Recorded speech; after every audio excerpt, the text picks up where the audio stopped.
Welcome. Today we will be quoting a roof truss job using an engineered-based quoting application offered by Advanced Component Solutions called Squote. The Squote will save designers expensive time on quotes and also allow them to spend more time on orders. Let's just go ahead and get this started. We will open up the application, give it a password, agree to a license agreement, and expand this right here.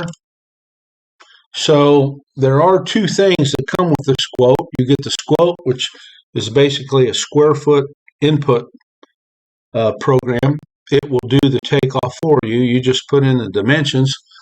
If you already have your takeoff or you know what you want, there's also an iSquote that comes along with it, where you just put the individual items in and the results are the same. At prices, it's the same. It's off the same engineering standards. So we'll click right here on the input sheet, and here's what you see here. I'm going to bypass all of this for right now so we can get right into doing a quote. In a later video, we'll get into this. This is basically the user input, costing prices for lumber, plates, whatever cost. And all of this up a bit above here is customized per the individual plant. That's available. So however a plant wants to price it, that can be done. And we'll get into this at a later video. But right now, I want to get right into how this quotes a job. If I have a job right here, let me take a look at this. Here's what this house looks like. You get a look at the roof. It's a 2-story. We're going to go ahead and quote this. There's the side elevations. Let's see. We got the first floor plan here.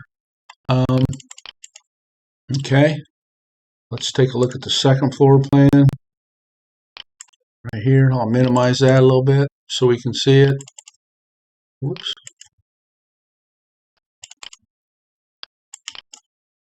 Where'd it go? Here we go. There we go. Okay. So basically what we're going to do here real quickly is, you can see I'm going to break this up. I'm going to do this in sections. So I've got a 14'8" by 9-foot area over here. Got a girder truss right there. And then basically the rest of this 2-story is a box here that is 33.2.5 by 37'8". We'll have a valley in here. If we look at the elevation, if I can get to it right here, you'll see there's a valley. It's a valley set up here. So I'm going to do the upper level first. So I'm going to come back here to my Squote, and I know that box out in the back. Now here's your roof truss and girder input. I'm going to go ahead. I know my roof pitch is on this job is an 8. The first section I'm going to do, the overhang is 12 inches. There are no cantilevers. And I can pick top cord or bottom cord sizes. And I know this is going to be 2x4. I know my butt cut's 1/4. Over here, these are common trusses. If they were scissors, I'd drop down and pull that. But these are common trusses. So I leave that alone. So I'm going to go ahead and input my first box. Now over here, if I wanted to change the spacings from, say the builder wanted 16 inches for whatever reason, I can change that right here and it will calculate them out. So this one here is the Squote, not the iSquote. So it's based on square footage. So I'm going to go ahead, that span was 14'8", all inputs in feet. Okay, above this, if you don't know what 8 inches in feet or whatever you have, you punch it in here and it'll tell you. it's 0.667. So I'm going to put 14.667 in here. That run of that bump out was 9 foot. I'm going to put that in there. You can see it's calculating the quantities up here. I did have a girder in there. I'm going to put that in there. And I had a gable at 24 inches on center. Okay. Now that completes that section of the roof. And you can see it's already pricing it. It's a king post truss, that 14'8". It knows what family to put that in. Gives you your top cord length, your bottom cord span in feet, and your overall height right here. And if you look up here, actually, I said I wasn't going to get into this, but I'm doing it. Up here, it gives you your shipping height, your tallest truss up in here. So anyway, I'm going to leave that alone. We're going to go back here. Now I'm going to input the valley for that. I'm going to go ahead down here. I got a valley input. I got one valley. The top pitch on this job is 8. The bottom pitch is an 8. And my span is 14.667. And you can see here, I'm going to have 2 valley members. Span is 14.8. Now, I have my distance right here. If you have a false valley, you're going to want to put 0 in here, but you can give it the dimension to your first member. Okay, so that takes care of that back box there with the valley. Now, you see sheeting over here. I'm not going to touch on this. That'll be in a later video. But if you want to sheet the valleys or put rakes on, that's available too. So my next section I'm going to do is the large box that was up there, that the span was 33 2.5. Okay, so 2.5 is 0.208. So I'm going to come in here on my second line and say 32.208 is the span. The run was 37.8. And I have 2 gables there. All right. So that's not good. Oh, I see my pitch. See, I saw this up here. And you'll the program will kind of alert you if you're not doing something or leaving something out. I need to put my pitch in there. It's an 812. So that takes care of the upstairs. And if we look back here in the plan, in the front, I got this valley right here. That's 13.8 from fascia to fascia. So I got to come back in 1 foot on each side to get to the actual valley span, because that's with the rake.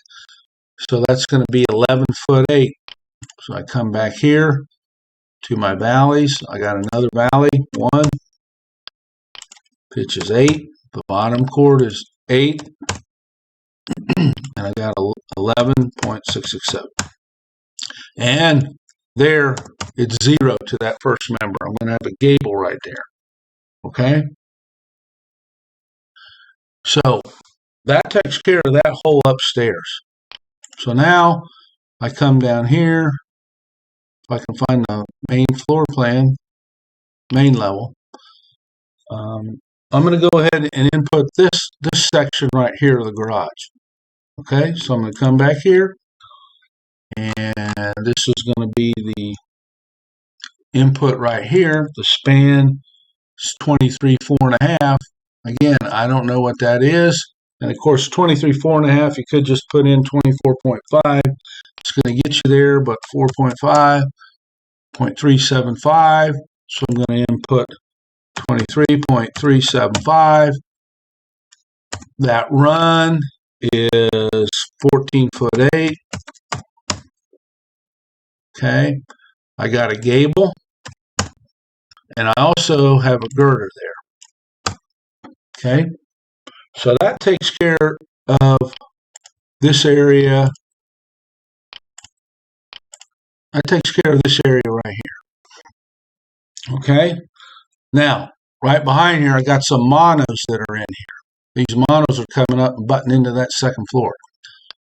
So I'm going to come back here, and I've got to input my span there, just 10'4". And my run there was 8 foot. I do have a gable. Now, See the mono there? This now turns into a mono. Okay, so now it's pricing the mono, and I forgot to put my pitches up here. Everything on this job's an 8. My overhangs are 12 and 12. Okay, so now I have taken care of, on the plan, I've taken care of this area and this area on the main floor. So all I got left is this area here and the porch. So I'll come back here. That area back there is 21.8.5. Again, I'm going to come up here. I'm going to say 8.5, 0.708. So 21. That run was 12. I got a gable there, and I got another girder. Okay, so it's doing all the quantity takeoffs up here. Okay, and I got to add in there again. That's an 812, the 12-inch overhang. Okay, so the only thing left is those porch jacks. I'm going to come down here to porch jacks. Same input here. It's a 5-foot span. The run is 25 foot. I'm going to come up here. The pitch on these is a 5. The overhang is 12. And of course, everything here is 2x4. So I've got all my pricing here. I did it that quick. And I've got my roof totals here, fascia, OSB, shingle area, OSB area, lineal foot of ridge, lineal foot of valley. So, and I have my highest shipping height here. So I know if I need to add we'll talk about that later when we get into this stuff up here.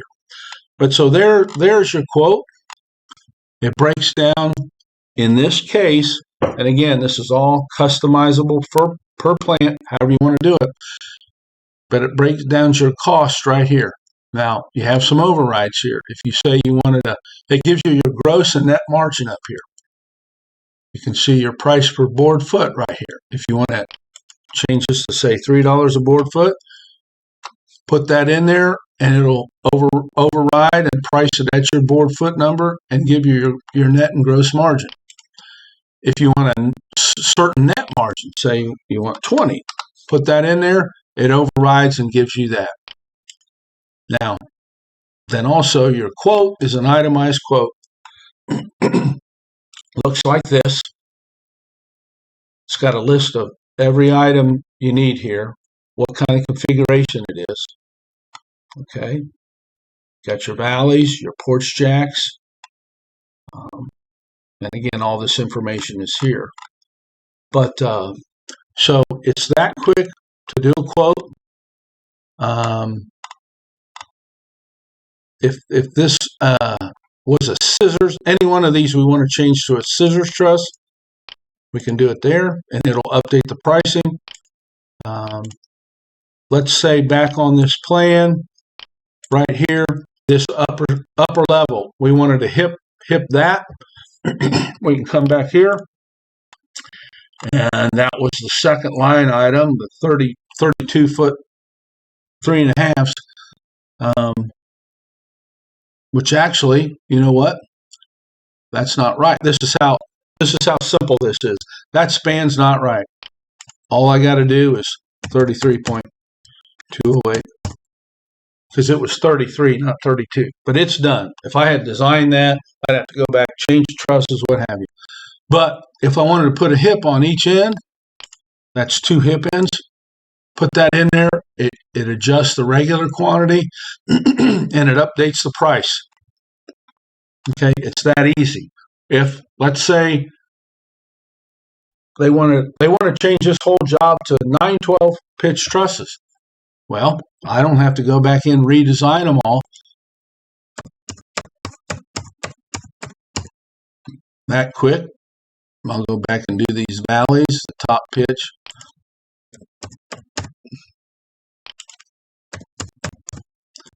And that that job's done. It's requoted at a 912. They want to change the overhang to 24. You can see it updates the rafter lengths and updates the prices.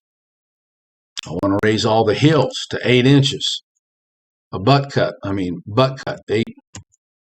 It's updating the height of the trusses. It's updating the price. It's that quick. So you can see we've got attic trusses to input here. Porch jacks here, maximum of 12 foot. Once you get above that, it's recommended you go to monos. Flat truss input here. And then we'll get into this at a later video. These are the defaults and out of the boxes stuff. So anyway, hope you enjoyed it. I tried to make it short so no one would fall asleep. And if you have any questions or like a free demo, please email advancedcomponentsolutions@outlook.com, or our phone number is 513-274-3602. I hope you found this interesting. I hope you see in this short little thing how it can save your designer's time and start saving design time, start saving money, and start quoting today. Thank you. We'll see you in a later video. Have a good day. Bye-bye.